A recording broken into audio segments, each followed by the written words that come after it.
और आइए अब खबर दिन भर में विस्तार से खबरों का रुख करेंगे। सबसे पहली खबर गांधी परिवार के लिए जो राहत वाली खबर है। नेशनल हेराल्ड केस में गांधी परिवार को अदालत से बड़ी छूट मिली है, क्योंकि दिल्ली की राउज एवेन्यू कोर्ट ने ईडी की चार्जशीट पर संज्ञान लेने से इनकार कर दिया है। ये बड़ी खबर है। दिल्ली की राउज एवेन्यू कोर्ट ने ईडी की चार्जशीट पर संज्ञान लेने से इनकार किया। कोर्ट ने राहुल गांधी, सोनिया गांधी को ये राहत नेशनल हेराल्ड केस में मनी लॉन्ड्रिंग से जुड़े मामले में दी है। हालांकि कोर्ट की तरफ से साथ में यह भी कहा गया है कि ईडी चाहे तो अपनी जांच जारी रख सकती है। आपको बता दें, ईडी ने अपनी चार्जशीट में सोनिया गांधी, राहुल गांधी, सैम पित्रोदा, सुमन दुबे, सुनील भंडारी, इसके अलावा यंग इंडियन और डोटेक्स मर्चेंडाइज प्राइवेट लिमिटेड को नामजद किया था, लेकिन राउज एवेन्यू कोर्ट ने चार्जशीट पर संज्ञान लेने से ही इनकार कर दिया है। तो बड़ी राहत वाली खबर गांधी परिवार के लिए, कांग्रेस पार्टी के लिए। आपको बता दें, ईडी ने इसी साल 9 अप्रैल को नेशनल हेराल्ड केस में कथित मनी लॉन्ड्रिंग के मामले में चार्जशीट दाखिल की थी। उसमें सोनिया गांधी को आरोपी नंबर 1 बनाया, राहुल गांधी आरोपी नंबर 2, इसके साथ साथ Suman Dubey, Sam Pitroda, Young Indian, Dotex merchandise private limited, Sunil Bhandari, इन्हें सबको आरोपी बनाया गया। ईडी का आरोप था कि 2000 करोड़ रुपए से ये ज्यादा की संपत्ति है, जिसमें धोखाधड़ी से अपने कब्जे में लेने के जरिए अपराध की जो आय मनी लॉन्ड्रिंग के माध्यम से उसे छिपा दिया गया है। लेकिन अब ईडी की चार्जशीट पर कोर्ट ने संज्ञान लेने से मना कर दिया है। हालांकि ईडी अपनी जांच जारी रख सकती है, यह भी अदालत की तरफ से साफ कर दिया गया है।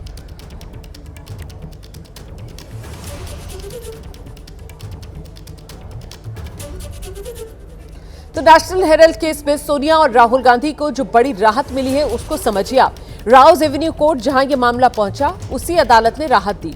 ईडी की जो चार्जशीट थी, उस पर संज्ञान लेने से अदालत ने आज मना कर दिया। तो ईडी की चार्जशीट पर संज्ञान से इनकार, इसमें वो तमाम लोग जिन्हें आरोपी ईडी ने बनाया था, सबको बड़ी राहत मिली है। इसमें आरोपी नंबर 1 सोनिया गांधी थी, सोनिया गांधी को बड़ी राहत मिली। आरोपी नंबर 2 राहुल गांधी, राहुल गांधी को बड़ी राहत मिली। इसके अलावा जो आरोपी बनाए गए थे सैम पित्रोदा, उनको भी राहत मिली है। सुमन दुबे को राहत मिली है, सुनील भंडारी को राहत मिली है। तो ये वो तमाम आरोपी जो ईडी की तरफ से बनाए गए थे, लेकिन अदालत ने ईडी की चार्जशीट का संज्ञान लेने से इनकार किया। और इसीलिए हम कह रहे हैं कि नेशनल हेराल्ड मामले में ये बड़ी राहत जो गांधी परिवार और कांग्रेस पार्टी को मिली है। बीजेपी की तरफ से लगातार इस मुद्दे को उठाकर भ्रष्टाचार के कटघरे में सीधे गांधी परिवार को खड़ा किया जाता है। और अब आज ये मामला ईडी की चार्जशीट के तौर पर जब अदालत के सामने पहुंचा, तो अदालत ने इस चार्जशीट पर संज्ञान लेने से इनकार कर दिया। गांधी परिवार को राहत पर कांग्रेस की प्रतिक्रिया आई है। कांग्रेस कह रही है, ना मनी लॉन्ड्रिंग का मामला है, ना अपराध से कोई आय हुई है, कोई मामला ही नहीं बनता। ये कांग्रेस की तरफ से पहले दिन से बार बार बात दोहराई जा रही है।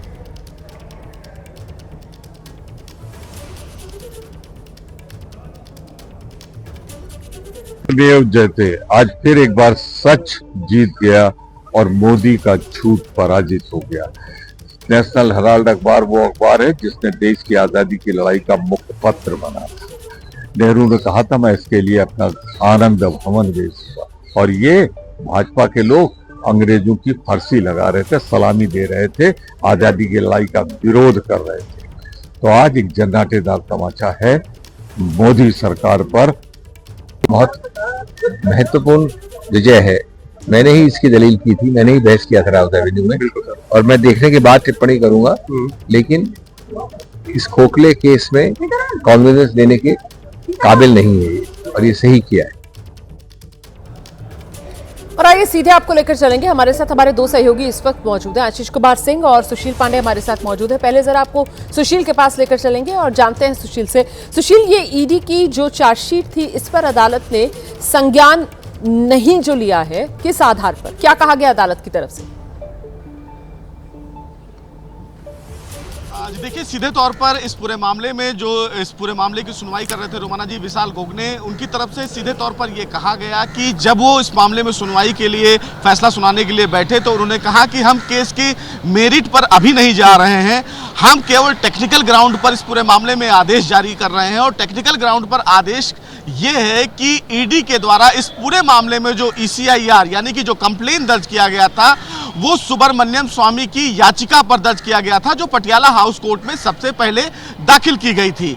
उसी आधार पर ईडी ने इस पूरे मामले में ECIR दर्ज किया और उसके बाद जांच को लेकर वो आगे बढ़ी, जिसमें गांधी परिवार को समन भी किया गया, पूछताछ के लिए बुलाया भी गया।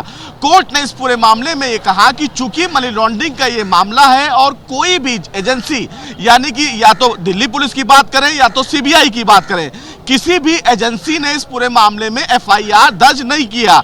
चूंकि इस पूरे मामले में एजेंसी के द्वारा FIR दर्ज नहीं किया गया है, लिहाजा प्रेडिकेट ऑफेंस यानी कि मनी लॉन्ड्रिंग के तहत जो प्रेडिकेट ऑफेंस का मामला बनता है टेक्निकल ग्राउंड पर, वो हम नहीं मानते हैं और ऐसे में जो चार्जशीट दाखिल की गई है उस चार्जशीट पर संज्ञान लेने से मना कर दिया। अब रोमाना आसान भाषा में समझें तो मनी लॉन्ड्रिंग के तहत ईडी कोई भी मामला तब दर्ज करती है जब कोई जांच एजेंसी यानी कि अदर एजेंसियां FIR दर्ज करके इस मामले में जांच कर रही होती हैं।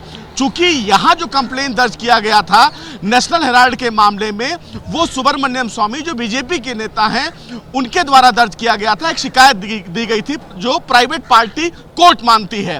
कोर्ट का यह कहना है कि किसी एजेंसी के द्वारा इस मामले में कोई FIR दर्ज नहीं किया गया है, लिहाजा इस पूरे मामले में अगर कानूनी तौर पर टेक्निकल ग्राउंड माने तो अदालत ने यही कहा कि चूंकि इस मामले में ईडी जांच कंटिन्यू कर सकती है, लेकिन चूंकि प्रेडिकेट ऑफेंस के आधार पर मनी लॉन्ड्रिंग के मामले में हम इस चार्जशीट पर संज्ञान नहीं लेंगे। तो वही बात जो हम पहले भी कर रहे थे सुशील, मतलब अभी ऐसा लगता है कि टेक्निकल ग्राउंड्स के आधार पर जो अदालत है उसने ईडी की चार्जशीट पर संज्ञान नहीं लिया है। ऐसे में अब आगे क्या हो सकता है इस मामले में, ईडी कैसे अब आगे अपना कदम बढ़ाएगी, इस पर मैं आपके पास आऊंगी। लेकिन उससे पहले नेशनल हेराल्ड केस में सोनिया गांधी, राहुल गांधी को ये जो राहत मिली है, इस पर बीजेपी की प्रतिक्रिया सामने आई है।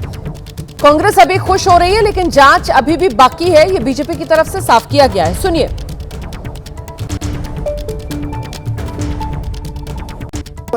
खुश होने की जरूरत नहीं है कांग्रेस नेताओं को। अभी सारे मटेरियल्स जो हैं वो ईडी ने जो प्रोड्यूस किया है उसको कोर्ट एग्जामिन करेगी, हर कोर्ट से एग्जामिन करेंगे। ईडी ने सफिशिएंट मटेरियल समझ के तब उसको कॉग्निजेंस के लिए पेश किया था। अभी ये सारे मटेरियल एग्जामिन होके एक डिटेल्ड ऑर्डर होना बाकी है, इसलिए किसी को खुश होने की इसमें आवश्यकता नहीं। सीधे आपको लेकर चलेंगे, हमारे साथ हमारे सहयोगी आशीष कुमार सिंह भी इस वक्त मौजूद है। आशीष, जिस बात का जिक्र अभी सुशील भी कर रहे थे कि साहब मेरिट को लेकर तो अभी बात ही नहीं हुई है, कहीं ना कहीं वो टेक्निकल ग्राउंड्स है और उसी में ये मामला अभी शुरुआती स्टेज में फंसा हुआ नजर आ रहा है। तो कुल मिलाकर कांग्रेस की जो प्रतिक्रियाएं आ रही हैं, सत्य की जीत हो गई या फिर देखिए जो हम कह रहे थे वही सच साबित हुआ, ये जबरदस्ती में वेंडेटा पॉलिटिक्स है जो बीजेपी की तरफ से की जा रही है, जल्दबाजी कांग्रेस की तरफ से इन प्रतिक्रियाओं में देखने को मिल रही है क्या आशीष? नहीं, देखिए शुरुआती बड़ी राहत तो मिली है, चाहे जो भी टेक्निकल ग्राउंड हो। अगर अदालत की तरफ से ये कहा जाता है रोमाना की FIR, जैसा कि अभी सुशील समझा रहे थे, अगर किसी और एजेंसी ने FIR दर्ज की होती, उस आधार पर ईडी इस मामले को आगे बढ़ाती तो वो कॉग्निजेंस ले सकते थे। तो ये अपने आप में दिखाता है कि कितना बड़ा लूप होल था एक एजेंसी की तरफ से कि कोई FIR रजिस्टर नहीं हुई और आप एक कंप्लेंट के बिहाफ पर आगे बढ़ रहे थे। तो मुझे लगता है कि एक कम से कम इंटरिम बड़ी राहत तो है। अब आगे प्रोसीजरली जुडिशियल किस तरह से ये मामला आगे बढ़ता है, ऑब्वियसली ईडी यहाँ पर शांत तो बैठेगी नहीं। ईडी अपने आप को केस को और मजबूत करेगी, दोबारा से हो सकता है रिव्यू पिटिशन दायर किया जाए या हायर कोर्ट में जाया जाए, वो बेहतर हमारे वो कॉलीग्स बता सकेंगे जो न्यायालय पर नज़र रखते हैं। लेकिन मुझे लगता है कि पॉलिटिकली कम से कम ये जो फाइट थी, आप देखिए अभिषेक मनु सिंघवी ने भी ट्वीट करके इसको बड़ी जीत कहा है और ये कहा है कि कम से कम कोर्ट को टेक्निकली ही सही ये बात मानना पड़ा कि किसी तरह से कोई फेवर्स डिस्ट्रीब्यूट कर ही नहीं सकती जब यंग इंडिया लिमिटेड जिन पर इतना बड़ा आरोप लगाया गया और मनी लॉन्ड्रिंग जैसा आरोप भारतीय जनता पार्टी लगातार लगाती रही, जिसको पॉलिटिकल केस अब कांग्रेस पार्टी बना रही है। जब पैसों का ऐसा कोई हेर फेर या लेन देन हुआ ही नहीं जिसको आप उस दायरे में रखें जो कि मनी लॉन्ड्रिंग के दायरे में आता हो, लिहाजा कहीं ना कहीं कोर्ट को यह लगा कि प्रारंभिक तौर पर टेक्निकल उतने ग्राउंड्स ही नहीं बनते जिस पर ईडी की चार्जशीट का संज्ञान लिया जाए। तो मुझे लगता है कि शुरुआती जीत है, इसी वजह से कांग्रेस इतना हुआ इसका खड़ा कर रही है। अब आगे देखना होगा, अगर इसको चैलेंज किया जाता है और FIR भी दर्ज हो जाती है तब फिर हो सकता है कि गांधी परिवार के लिए मुश्किलें खड़ी हों। बहुत शुक्रिया आपका आशीष इस तमाम जानकारी के लिए। सुशील, आपका भी बहुत बहुत शुक्रिया तमाम जानकारी के लिए। तो कुल मिलाकर अभी तो कांग्रेस का स्टैंड ये है कि कांग्रेस कह रही है बदनीयती से हम पर कार्रवाई हो रही थी और ये कार्रवाई मोदी सरकार के इशारे पर हो रही थी, तो बेनकाब मोदी सरकार हुई है। सुनिए। मैं समझता हूं कि कहावत है, सत्य परेशान हो सकता है, पराजित नहीं है। बहुत ही स्वागत योग्य कदम है और निश्चित रूप से सत्य की जीत है। ये मैं कहूँगा सत्यमेव जयते, मैं यही कहना चाहूंगा और काफी हमारे लिए एक खुशी, एक प्रायोजित, और ये भी प्रायोजित किसके, भारतीय जनता पार्टी के द्वारा प्रायोजित है और छवि धूमिल करने का प्रयास है। लेकिन ये मैं जरूर कहना चाहूंगा, जो सोनिया गांधी त्याग की प्रतिमूर्ति है, उन पे इस प्रकार का आरोप लगा रहे, जो मनी का ट्रांजैक्शन ही नहीं हुआ, मनी लॉन्ड्रिंग कैसे है, ये एक अहम प्रश्न है। इसलिए मैंने कहा कि सत्यमेव जयते। सरकार जबरदस्ती राजनीतिक से प्रेरित होकर के जब मन आए ईडी सीबीआई का इस्तेमाल करे, संस्थाओं का इस्तेमाल करे, कोर्ट आंख बंद करके बैठे रहे। महात्मा गांधी के 3 बंदर की तरह थोड़ी चलेगा। बिल्कुल सर्वोच्च न्यायालय से ही और न्यायालय से ही आप उम्मीद कर सकते हैं इस देश की सुरक्षा का, इस देश की न्याय व्यवस्था का और इस देश के आम आदमी की आजादी। आप जानते हैं चुनाव आयोग की तरफ से तारीखों का ऐलान कर दिया गया है। 15 जनवरी को बीएमसी के लिए वोटिंग होनी है और बीएमसी चुनाव को लेकर अब हलचल तेज है। राज ठाकरे से मुलाकात की है शिवसेना उद्धव गुट के नेताओं ने। इस वक्त की बड़ी खबर आपको बता रहे हैं, राज ठाकरे से संजय राउत ने मुलाकात की है और ये मुलाकात अभी भी चल रही है। वहीं बीएमसी चुनाव में गठबंधन को लेकर बातचीत की जा रही है, सूत्रीय जानकारी दे रहे हैं। दूसरी तरफ आज शिवसेना शिंदे गुट आरपीआई के साथ बीजेपी की बैठक है। अजीत पवार की पार्टी शाम 4 बजे अपनी एक अलग बैठक करने जा रही है। तो 15 जनवरी को बीएमसी के चुनाव होने हैं, 16 जनवरी नतीजे आएंगे और बीएमसी चुनाव से पहले महाराष्ट्र की सियासत में हलचल लगातार बढ़ती हुई आप देख रहे हैं। राज ठाकरे से मुलाकात करने के लिए शिवसेना उद्धव गुट के नेता पहुंचे हैं। राज ठाकरे से अभी भी मुलाकात चल रही है संजय राउत की। सीधे आपको लेकर चलेंगे, हमारे साथ हमारे सहयोगी वैभव परब इस वक्त मौजूद है और जरा वैभव से ही जानते हैं। वैभव, बीएमसी चुनाव के मद्देनजर क्या लग रहा है, किस तरीके से महाराष्ट्र की सियासत में नए समीकरण बनते हुए नजर आ रहे हैं? जी बिल्कुल, देखिए महानगर पालिका चुनाव का आगाज तो हो गया है, तारीखें डिक्लेयर हो गई है। अब जो बात रही है गठबंधन की, देखो विधानसभा हो लोकसभा हो, जिस प्रकार में महाराष्ट्र में जिस प्रकार का ड्रामा चला है, उसी प्रकार का ड्रामा इस बार देखने मिलेगा क्या, ये अभी असंभावना ज्यादा है। क्योंकि देखिए ये अलग अलग अलायंस दिन ब दिन बढ़ती जा रही है। अभी मैं खड़ा हूँ राज ठाकरे जो एमएनएस अध्यक्ष है उनके निवास के बाहर। मैं आपको सीधी तस्वीरें दिखाऊंगा कि यहाँ पे राज ठाकरे जी के घर पे संजय राउत और अनिल परब जो यूबीटी शिवसेना और एमएनएस का जो अलायंस है उसके गठबंधन के लिए यहाँ पे आए हैं और जो सीटों का फॉर्मूला है उसकी बातचीत अंदर चल रही है। देखिए 2012 में यूबीटी यानी जो पूर्व शिवसेना है और एमएनएस ये आमने सामने लड़े थे, तो उनका जो हिसाब किताब है कि कौन कौन से नंबर पे रहा था, कौन कितने नंबर पे रहा था, तो ये सब है वो चल रहा है। दूसरी तरफ हम देखा जाए तो आज शिवसेना यानी एकनाथ शिंदे की शिवसेना और भाजपा के बीच एक अहम बैठक होने वाली है और ये पहली बैठक होगी महाराष्ट्र में। जिस प्रकार से एकनाथ शिंदे नाराज चल रहे थे, भाजपा के खिलाफ कैबिनेट बैठक पर बहिष्कार डाला था, अब पहली बैठक होने जा रही है मुंबई महानगर पालिका के लिए। उस बैठक में सीटों का बंटवारा होगा। देखिए एकनाथ शिंदे के पास फिलहाल अभी 2012-2017 के करीबन 124 पार्षद है, तो क्या 50-50 का फॉर्मूला होगा क्या, या 50-50 फॉर्मूले को लेकर तनातनी चलेगी, ये भी देखना दिलचस्प होगा। दूसरी तरफ देखा गया है तो अजीत पवार की पार्टी महागठबंधन में शामिल नहीं है, इसके लिए नवाब मलिक ने भी अपनी पार्टी की एक मीटिंग कॉल की है, उसके जरिए वो डिसाइड करेंगे कि महागठबंधन में जाना है कि नहीं जाना है। लेकिन दूसरी तरफ जहां पे नवाब मलिक के कंधे पर कमान दी गई है, उसे देखते हुए भाजपा नवाब मलिक के साथ यानी अजित पवार के एनसीपी के साथ गठबंधन करने के लिए तैयार नहीं है, ये तो साफ हो गया है। तो अब एनसीपी क्या रुख करेगी ये देखना दिलचस्प होगा। बहुत शुक्रिया आपका इस तमाम जानकारी के लिए। नजर बनाकर रखिएगा। फिलहाल ये बनते बिगड़ते सियासी समीकरण महाराष्ट्र की राजनीति में बीएमसी चुनाव से पहले। इस बीच अगली बड़ी खबर का रुख करेंगे हम। मथुरा में सड़क हादसा हुआ आप जानते हैं, और इस सड़क हादसे में जो मृतक हैं उनकी संख्या और बढ़ गई है। सड़क हादसे में 13 लोगों की मौत की पुष्टि अब हो रही है। यमुना एक्सप्रेसवे पर आज सुबह कोहरे की वजह से यह हादसा हुआ। विजिबिलिटी इतनी कम थी कि गाड़ियां एक दूसरे से टकराती चली गईं और जोरदार टक्कर थी, जिसके चलते कुछ गाड़ियों में आग लगी और देखते ही देखते हादसे ने भीषण रूप ले लिया। कोहरे के चलते 8 बसेस, 3 कार्स की टक्कर होती चली गई। एक के अंदर दूसरी गाड़ी घुसती चली गई और कुछ गाड़ियों में आग भी लग गई। कुछ गाड़ियां पूरी तरह झुलसकर खाक हो गई हैं। मरने वालों का आंकड़ा बढ़ गया है। 13 लोगों की अब तक मौत की पुष्टि हो चुकी है। कई घायल हैं जिनका इलाज अस्पताल में जारी। खुद मुख्यमंत्री योगी आदित्यनाथ इस हादसे को लेकर उन्होंने दुख जताया, अपने अधिकारियों को निर्देश दिया है जो घायल हुए हैं उन्हें बेहतर स्वास्थ्य सुविधा उपलब्ध कराई जाए और साथ ही साथ जो मृतक हैं उन्हें 2-2 लाख रुपए उनके परिजनों को मुआवजा देने का ऐलान भी राज्य सरकार की तरफ से किया गया है। दुर्भाग्यपूर्ण दुर्घटना सवेरे हुई है यमुना एक्सप्रेस वे पे। उसमें जो अभी पूरा मेडिकल परीक्षण प्रारंभिक किया गया है सीएमओ के द्वारा, उसमें 13 लोगों के असामयिक मृत्यु की जानकारी हुई है और बाकी जो घायल हैं उनका प्रॉपर इलाज किया जा रहा है और 2 लोगों को रेफर किया गया है आगरा मेडिकल कॉलेज, वो भी खतरे से बाहर हैं। बट कुछ जैसे सौसैया हॉस्पिटल में भी हमने अलग से भी डॉक्टर्स बुलवाए, कुछ प्राइवेट डॉक्टर्स भी वहां लगाए गए हैं ताकि जो घायल हैं उनका अच्छे से इलाज हो सके। उधर मथुरा के यमुना एक्सप्रेसवे पर हुए सड़क हादसे में 13 लोगों की जान चली गई है। कई लोग घायल हुए हैं जिनका अस्पताल में इलाज चल रहा है। एबीपी न्यूज संवाददाता अनिल सारस्वत ने घायलों के परिजनों से बातचीत भी की है। दिखाते हैं आपको रिपोर्ट। हम इस समय मौजूद हैं जिला अस्पताल में, क्योंकि यहाँ पर सोमवार देर रात जो यमुना एक्सप्रेस पर हादसा हुआ था वहाँ के घायल आए हुए हैं और वही लोग हमारे साथ हैं। हम उनसे बात करेंगे कि किस तरह से क्या दुर्घटना हुई थी। क्या नाम है तुम्हारा? संदीप कुमार। संदीप कुमार। किस में बैठ के आ रहे थे तुम? बस में। क्या हुआ था?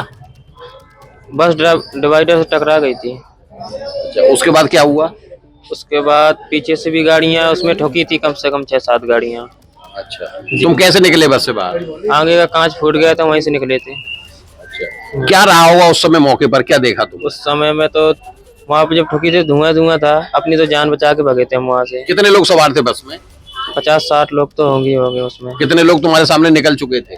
हमारे सामने 10-12 निकल चुके थे। कितनी गाड़ियां टकराई थी ये देखा नीचे उतरने के बाद? नहीं देखा, ये पैर में मोच लग गई थी तो कुछ देख ही नहीं पाए। ये देखिए, ये घायल हैं, इनके पैर भी उसी दुर्घटना में यहाँ पर ये चोट आई है और दूसरे भी हैं हमारे साथ। क्या नाम है तुम्हारा? सुरजन प्रसाद। सुरजन, बताइए क्या मौके पे रहा होगा उस समय? कैसे तुम गाड़ी से निकले, किस में सवार थे? हम अचानक सो रहे थे, अचानक उठे तो हमारे लग गया, अचानक भीड़ भाड़ होने लगी, किसी के खोपड़ी फटी, किसी के फिर बाहर निकले। जैसे जैसे ड्राइवर के यहाँ से कांच टूट गया, वहाँ से जल्दी निकले, बैग एक छोड़ के सब। तुम दोनों क्या एक ही बस में सवार थे? हाँ, हम दोनों एक ही बस में थे। कहाँ से कहाँ जा रहे थे? हमीरपुर जिले से जा रहे थे दिल्ली। ये हमारे साथ वो घायल थे जो इस दुर्घटना में, यमुना एक्सप्रेस जो दुर्घटना हुई है उसमें घायल हुए हैं। इनका ये कहना है कि उस समय एकदम अचानक ये सब हुआ और ये लोग खिड़की और जो शीशे तोड़कर यहाँ से बाहर निकले और अब यहाँ पर इनका इलाज किया गया है। अब ये सकुशल यहाँ पर नजर आ रहे हैं। Anil Saraswat, ABP network, Mathura. हम आगे बढ़ेंगे। अगली खबर बिहार से है। यहाँ मुख्यमंत्री नीतीश कुमार का एक और वीडियो है, आजकल वायरल हो रहा है और इस पर विवाद भी बढ़ गया है। दरअसल नियुक्ति पत्र बांटने का कार्यक्रम चल रहा था और इस दौरान मंच पर नीतीश कुमार ने एक मुस्लिम महिला का नकाब हटा दिया। ये तस्वीर आपके सामने है। इसी को लेकर विपक्षी दल और कई मुस्लिम धर्मगुरु नाराज हैं। नीतीश कुमार के वायरल वीडियो को लेकर विवाद बढ़ गया है। नीतीश कुमार के वीडियो पर विपक्ष ने सवाल उठाए हैं। कांग्रेस ने मुख्यमंत्री नीतीश के इस्तीफे की मांग कर दी है। नीतीश के वीडियो पर मौलानाओं ने भी नाराजगी जताई है।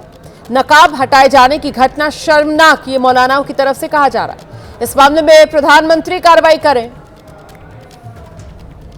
देखिए, ये मैं शब्दों पे बखान नहीं कर सकती, वो बुजुर्ग हैं, लेकिन ये बर्दाश्त के काबिल नहीं है।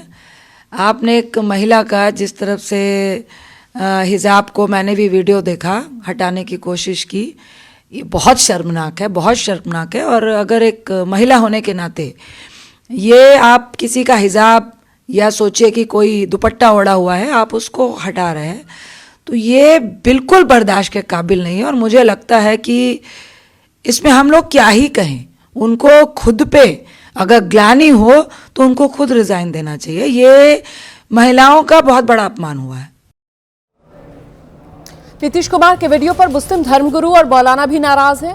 उन्होंने नकाब हटाए जाने की घटना को शर्मनाक और निंदनीय बताया है और कहा कि मामला सिर्फ एक महिला का मामला नहीं है, ये पूरे देश की महिलाओं के सम्मान, गरिमा, निजता से जुड़ा हुआ मामला है।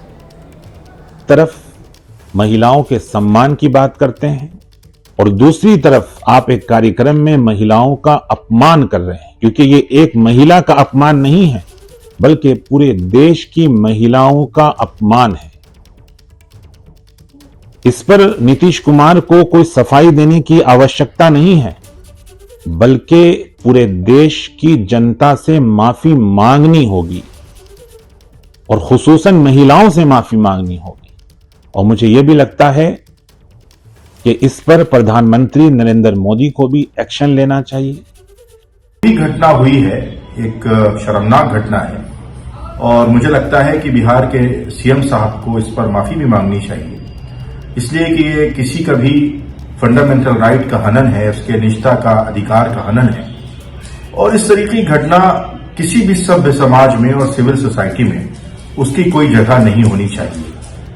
अब उन्होंने किस बुनियाद पर यह काम किया है, क्या वो जहनी एतबार से या जहनी और दिमागी एतबार से वो सेहतमंद नहीं है, ये तो उनके ताल्लुक से जो हजरात सफाई दे रहे हैं वही बयान दे सकते हैं।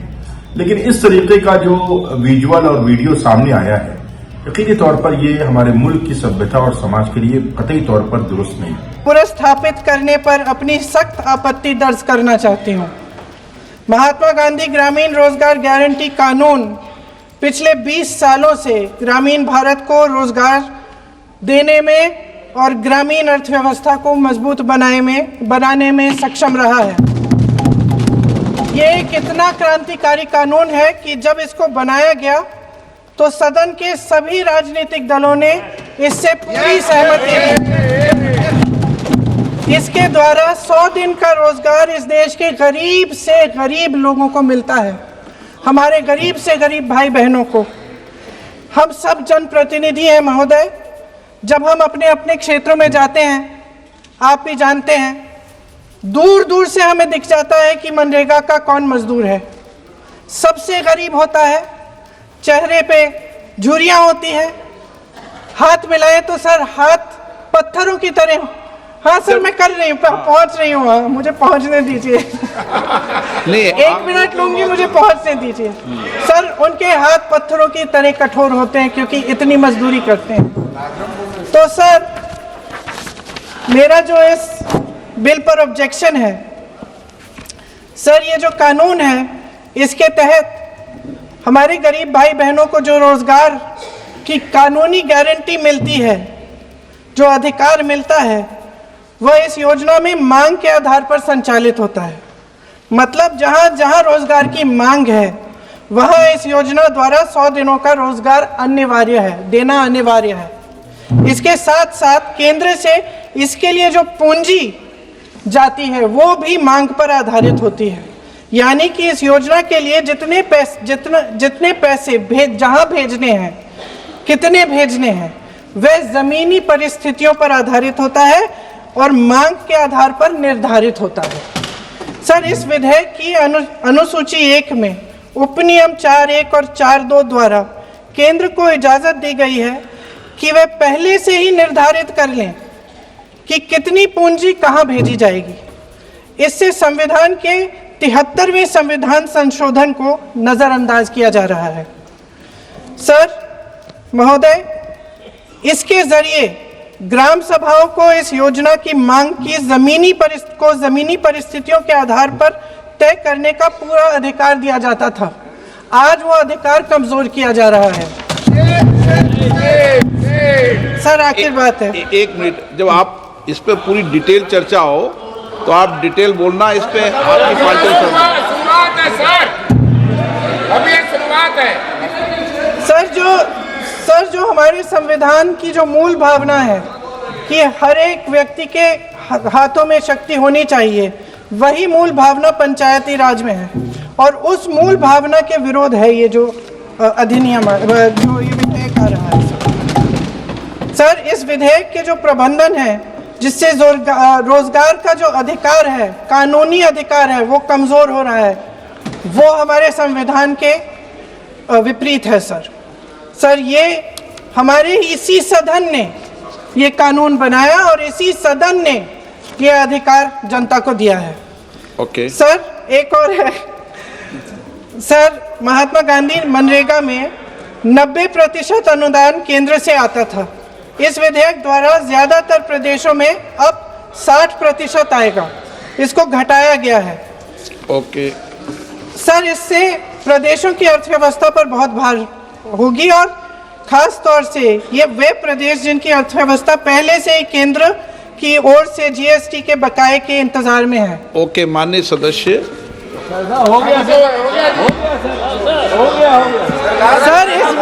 सर इस विधेयक द्वारा केंद्र का नियंत्रण बढ़ाया जा रहा है और जिम्मेदारी घटाई जा रही है।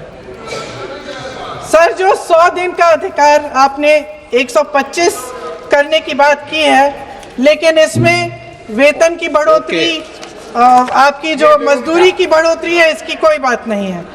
माननीय सदस्यों, सर, ये सही बात है कि अभी तक जो बकाया है वो ही पूरा नहीं हुआ है। माननीय सदस्य गणों, मैं आपसे सर, आग्रह आखिरी बात ये है सर कि हर योजना का नाम बदलने की जो सनक है, ये समझ में नहीं आती है।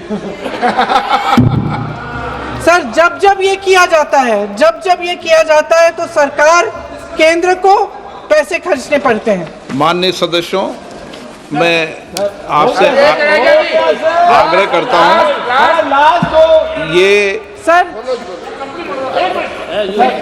आप पोस्टर रख दे नीचे। मैं ये रख दूं? नहीं, आप पीछे वाले माननीय सदस्य, आप 72 में नियम में विरोध कर दें आप। सर, आखिरी पॉइंट है कि बिना चर्चा के, बिना इस सदन की सलाह लिए इस तरह से जल्दी में विधेयक को पास नहीं होना चाहिए।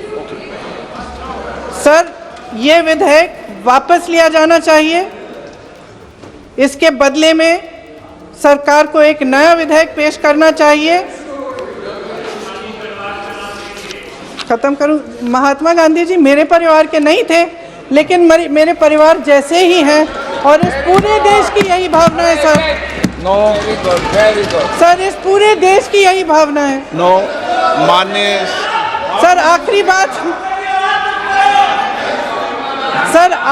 बात यह है कि गहन जांच पड़ताल और व्यापक चर्चा के लिए इसे कम से कम स्थायी समिति के पास भेजा जाना चाहिए और कोई विधायक किसी की निजी महत्वाकांक्षा, सनक और पूर्वाग्रहों के आधार पर न तो पेश होना चाहिए और न ही पास होना चाहिए। धन्यवाद। माननीय सदस्यगण, मैं किसी भी माननीय सदस्य को बीच में नहीं रोकना चाहता, लेकिन सदन नियमों प्रक्रिया से चलता है, नहीं तो फिर माननीय सदस्य सदन के बाहर कहेंगे कि हमें माननीय अध्यक्ष ने बोलने नहीं दिया। सदन नियम प्रक्रियाओं से चलता है और नियम 72 सब माननीय सदस्यों ने पढ़ रखा है, इसलिए मैं सभी माननीय सदस्यों से आग्रह करूंगा कि मैं सबको मौका दूंगा, लेकिन नियम 72 के अंतर्गत विषयों पर ही अपनी बात को फोकस रखें। जब इस पर डिटेल चर्चा होगी तो आप अपनी विस्तृत चर्चा उस विषय पर कर सकते हैं। Shri Shaukat Rai ji. Sir, under Rule 72(1), I oppose the introduction of the Vikshit Bharat Guarantee for Rozgar and Ajivika Mission, Gramin, VB, G. Ramji. Sir, तो मनरेगा का नाम बदलने वाला बिल पेश किया गया है, उस पर यहाँ हर कोई अपने अपने विचार रखता नजर आ रहा था। प्रियंका गांधी को आपने सुना। और अब बात करते हैं प्रधानमंत्री मोदी के जॉर्डन दौरे की। और इस दौरान एक तस्वीर सामने आई है जिसमें क्राउन प्रिंस अल हुसैन बिन अब्दुल्ला द्वितीय के साथ पीएम मोदी कार की सवारी कर रहे हैं। ये आप देख सकते हैं कार की सवारी, जहां प्रधानमंत्री मोदी पैसेंजर सीट पर हैं और गाड़ी चला रहे हैं क्राउन प्रिंस। जॉर्डन दौरे का दूसरा दिन है। प्रवासी भारतीयों के साथ संवाद का भी आज का कार्यक्रम है, लेकिन उससे पहले एक ही कार में सवार होते हैं प्रधानमंत्री नरेंद्र मोदी क्राउन प्रिंस के साथ। देखिए, सीट बेल्ट लगाते हुए आप उन्हें देख सकते हैं। क्राउन प्रिंस मुस्कुरा रहे हैं और यहां अब कार जो है वो क्राउन प्रिंस ने ही चलाई है।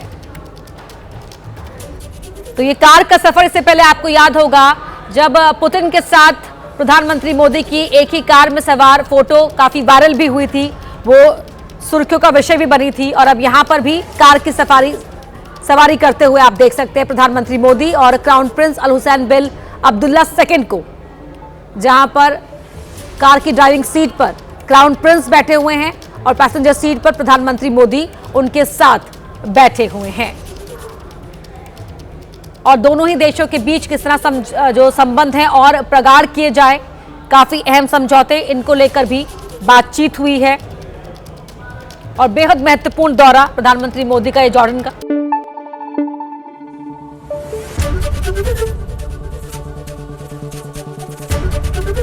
एबीपी न्यूज आपको रखे आगे।